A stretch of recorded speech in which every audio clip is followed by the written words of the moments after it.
And so what does this bill do? It introduces fundamental and substantial changes to the law. It grants powers to the Gardai on the ground.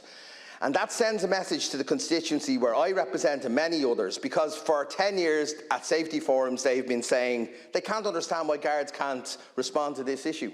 They couldn't understand why the system didn't realise that when a scrambler bike tore up and down the roads, that the innocent families on those roads were terrified, that their children were in danger, that the communities and clubs and football clubs with delayed matches despaired at the lack of action, that shoppers on our main street, when there was a wheelie being pulled right up the main street in Finglas village or many other village, that nobody was doing anything about this.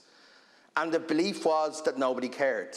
And I think today we're saying that we very much care, that we know the issue, that we know how to resolve the issue, and that these laws do it. And what do the laws do? Well, they're very substantial, as I say.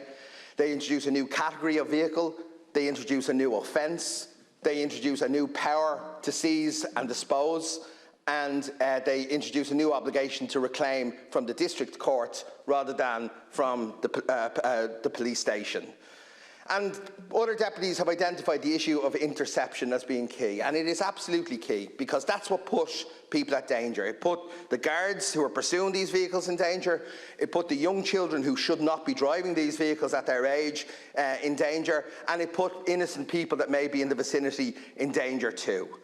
And so the intervention and the decision to actually give the powers to the Gardai to seize that vehicle from the curtilage of the property means now that the Gardai only have to follow the vehicle at a safe distance, and that when that vehicle is on that property, the vehicle can be seized. That is fundamental. It will prevent people dying in order for us to solve this problem, but it also will deal very toughly with those people who purchase and use illegal scrambler bikes.